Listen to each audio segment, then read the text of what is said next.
بسم الله الرحمن الرحيم ياسين والقرآن الحكيم إنك لمن المرسلين على صراط مستقيم تنزيل العزيز الرحيم لتنذر قوما ما أنذر آباؤهم فهم غافلون لقد حق القول على أكثرهم فهم لا يؤمنون إنا جعلنا في أعناقهم أغلالا فهي إلى الأذقان فهم مقمحون وجعلنا من بين أيديهم سدا ومن خلفهم سدا فأغشيناهم فهم لا يبصرون وسواء عليهم أنذرتهم أم لم تنذرهم لا يؤمنون إنما تنذر من اتبع الذكر وخشي الرحمن بالغيب فبشره بمغفرة وأجر كريم إنا نحن نحيي الموتى ونكتب ما قدموا وآثارهم وكل شيء أحصيناه في إمام مبين واضرب لهم مثلا أصحاب القرية إذ جاءها المرسلون إذا أرسلنا إليهم اثنين فكذبوهما فعززنا بثالث فقالوا إنا إليكم مرسلون قالوا ما أنتم إلا بشر مثلنا وما أنزل الرحمن من شيء إن أنتم إلا تكذبون قالوا ربنا يعلم إنا إليكم لمرسلون وما علينا إلا البلاغ المبين قالوا إنا تطيرنا بكم لئن لم تنتهوا لنرجمنكم وليمسنكم منا عذاب أليم قالوا طائركم معكم أئن ذكرتم بل أنتم قوم مسرفون وجاء من أقصى المدينة رجل يسعى قال يا قوم اتبعوا المرسلين اتبعوا من لا يسألكم أجرا وهم مهتدون وما لي لا أعبد الذي فطرني وإليه ترجعون أأتخذ من دونه آلهة إن يردني الرحمن بضر لا تغني عني شفاعتهم شيئا ولا ينقذون إني إذا لفي ضلال مبين إني آمنت بربكم فاسمعون قيل ادخل الجنة قال يا ليت قومي يعلمون بما غفر لي ربي وجعلني من المكرمين وما أرسلنا على قومه من بعده من جود من السماء وما كنا منزلين إن كانت إلا صيحة واحدة فإذا هم خامدون يا حسرة على العباد ما يأتيهم من رسول إلا كانوا به يستهزئون ألم يروا كما أهلكنا قبلهم من القرون أنهم إليهم لا يرجعون وإن كل لما جميع لدينا محضرون وآية لهم الأرض الميتة أحييناها وأخرجنا منها حبا فمنه يأكلون وجعلنا فيها جنات من نخيل وأعناب وفجرنا فيها من العيون ليأكلوا من ثمره وما عملته أيديهم أفلا يشكرون سبحان الذي خلق الأزواج كلها مما تنبت الأرض ومن أنفسهم ومما لا يعلمون وآية لهم الليل نسلخ منه النهار فإذا هم مسلمون والشمس تجري لمستقر لها ذلك تقدير العزيز العليم والقمر قدرناه منازل حتى عاد كالعرجون القديم لا الشمس ينبغي لها أن تدرك القمر ولا الليل سابق النهار وكل في فلك يسبحون وآية لهم أنا حملنا ذريتهم في الفلك المشحون وخلقنا لهم من مثله ما يركبون وإن نشأ نغرقهم فلا صريخ لهم ولا هم ينقذون إلا رحمة منا ومتاعا إلى حين وإذا قيل لهم اتقوا ما بين أيديكم وما خلفكم لعلكم ترحمون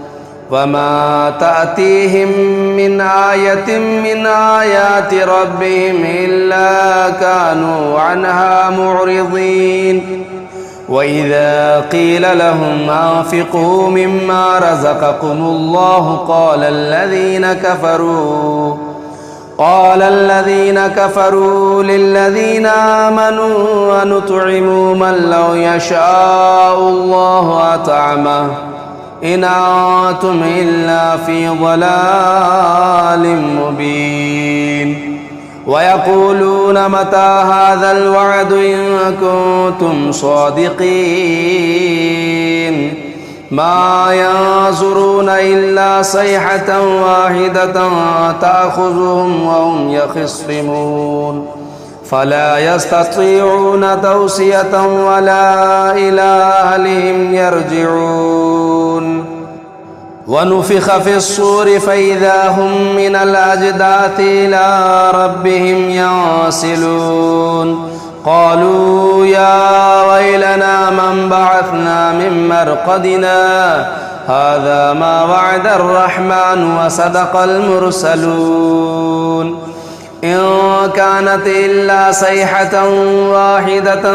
فإذا هم جميع لدينا محضرون فاليوم لا تظلم نفس شيئا ولا تجزون إلا ما كنتم تعملون إن أصحاب الجنة اليوم في شغل فاكهون هم وأزواجهم في ظلال على الأرائك متقئون لهم فيها فاكهة ولهم ما يدعون سلام قولا من رب رحيم وامتازوا اليوم أيها المجرمون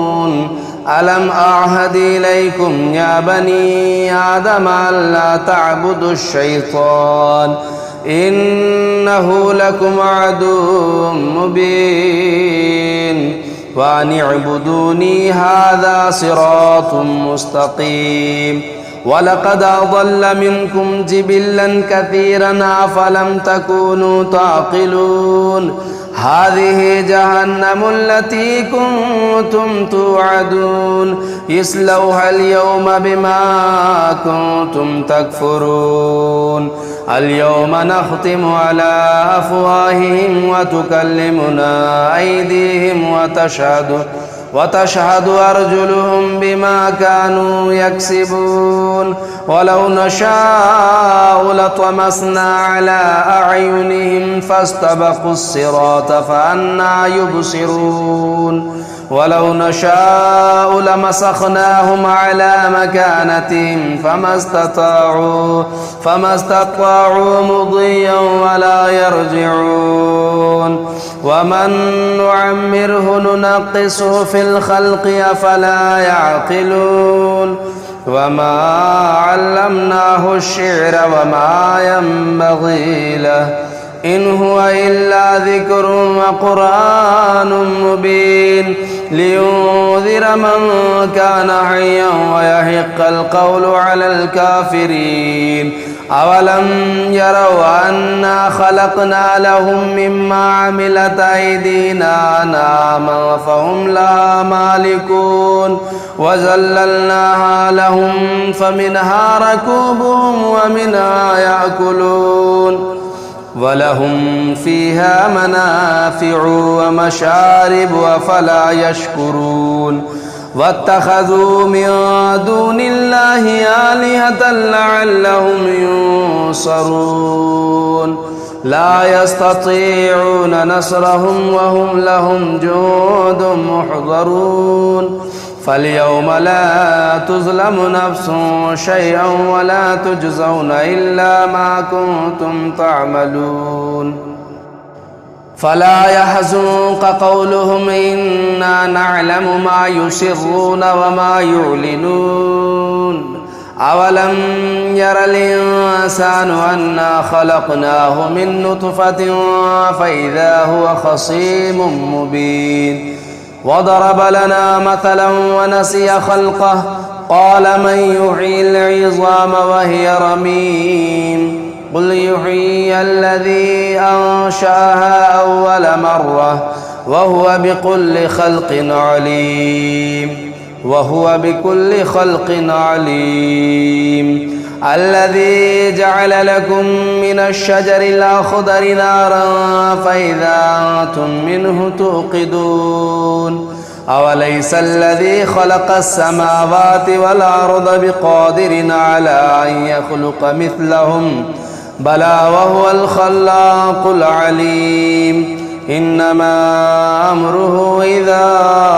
أراد شيئا أن يقول له كن فيكون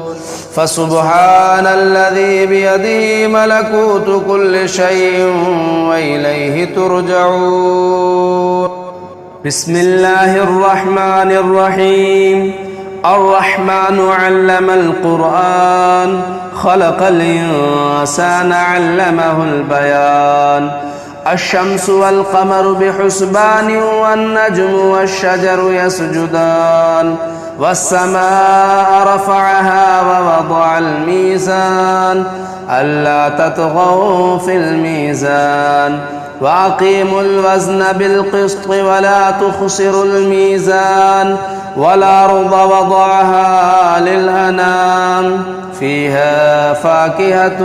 والنخل ذات الأكمام والحب ذو العصف والريحان فبأي آلاء ربكما تكذبان خلق الإنسان من صلصال كالفخار وخلق الجان من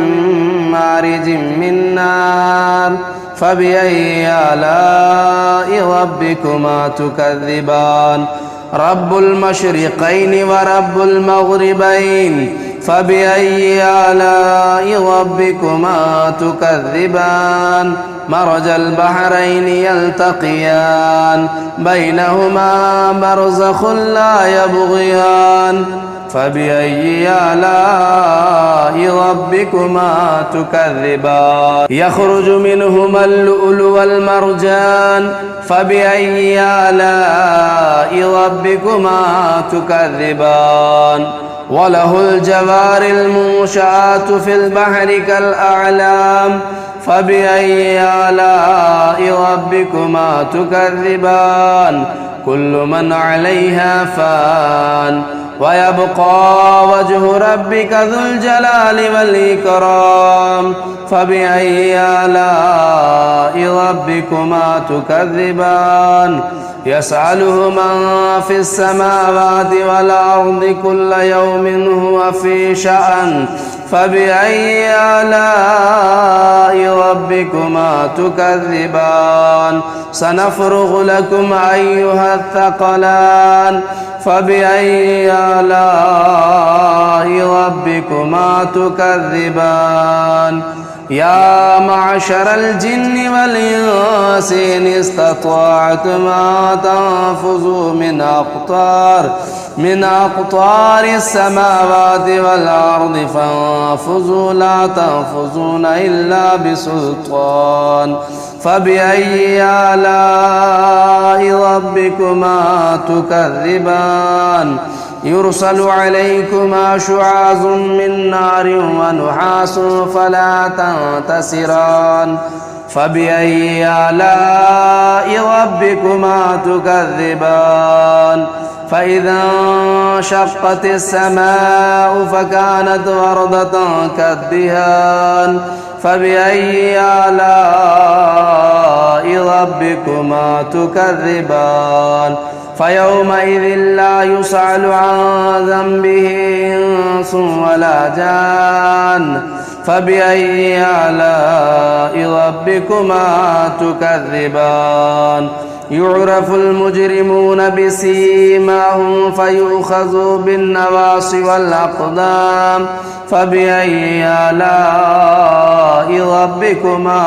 تكذبان هذه جهنم التي يكذب بها المجرمون يطوفون بينها وبين حميم آن فبأي آلاء ربكما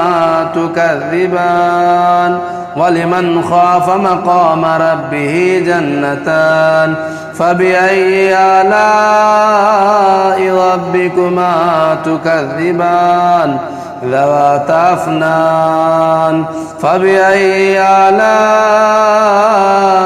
ربكما تكذبان فيهما عينان تجريان فبأي آلاء ربكما تكذبان فيهما من كل فاكهة زوجان فبأي آلاء ربكما تكذبان متكئين على فرش بطائنها من استبرق وجنى الجنتين دان فبأي آلاء ربكما تكذبان فيهن قاصرات الطرف لم يطمثهن إنس قبلهم ولا جان فبأي آلاء ربكما تكذبان كأنهن الياقوت والمرجان فبأي آلاء ربكما تكذبان هل جزاء الإحسان إلا الإحسان فبأي آلاء ربكما تكذبان ومن دونهما جنتان فبأي آلاء ربكما تكذبان مدهامتان فبأي آلاء ربكما تكذبان فيهما عينان نضاختان فبأي آلاء ربكما تكذبان فيهما فاكهة والنخل والرمان فبأي آلاء ربكما تكذبان فيهن خيرات حسان فبأي آلاء ربكما تكذبان حور مقصورات